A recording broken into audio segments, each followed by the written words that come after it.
বগুড়ায় এনসিপির উত্তরাঞ্চলের মুখ্য সমন্বয়ক সার্জিস আলমের গাড়ি ভরে হামলার অভিযোগ উঠেছে। এ নিয়ে বিস্তারিত জানাতে সেখান থেকে যোগ দিচ্ছেন সহকর্মী মোহন আকন্দ। আমরা যুক্ত হচ্ছি তার সাথে। মোহন, জানাবেন সার্জিস আলমের গাড়ি ভরে হামলার অভিযোগ নিয়ে কি তথ্য আছে আপনার কাছে? সাথে আপনাকে জানাই যে আজকে বগুড়ায় এনসিপির সমন্বয় সভা রয়েছে। তার আগে সার্জিস আলম দুপুরবেলা নতুন এনসিপি নতুন অফিস উদ্বোধন উপলক্ষে একটা প্রেস কনফারেন্স করেছেন। প্রেস কনফারেন্স শেষে কিন্তু বগুড়া জেলা পরিষদে আমার পিছনে যে মিলনায়তন, এখানে কিন্তু সমন্বয় সভা আয়োজন করা হয়েছে।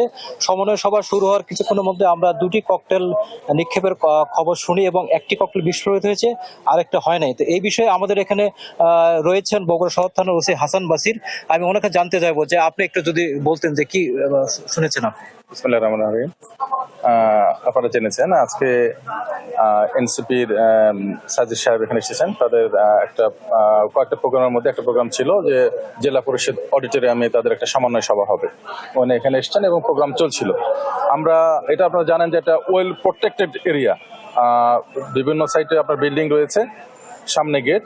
আমরা পুলিশ সদস্য যারা ছিলাম আমরা গেটে ছিলাম, ভিতরে প্রোগ্রাম চলছিল। তো এর মধ্যে আমরা একটা বিস্ফোরণের শব্দ পাই।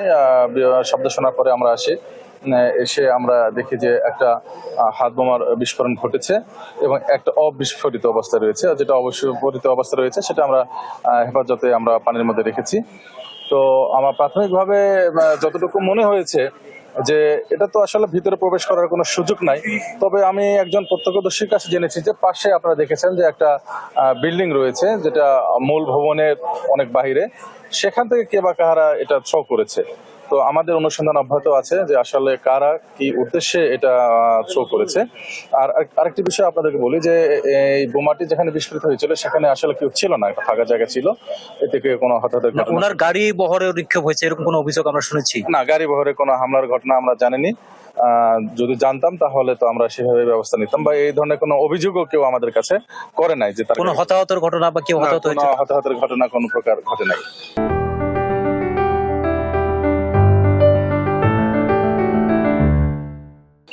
এখন কি সভা চলছে? হ্যাঁ, সভা চলছে এবং আমাদের যেসব পুলিশিং কার্যক্রম আমাদের ইতিমধ্যে আমাদের এখানে সিআইডি টিম এসেছে, ডিবি টিম আছে।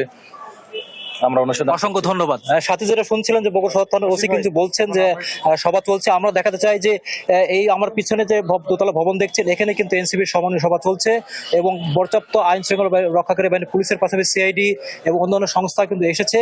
সভা চলছে, সবার কিন্তু কোনো বিঘ্ন ঘটে নাই। হ্যাঁ জি, তো এই ছিল। এখন শান্তিপূর্ণভাবে সমাবেশ চলছে এনসিপির সাথী। মোহন, আপনাকে অসংখ্য ধন্যবাদ।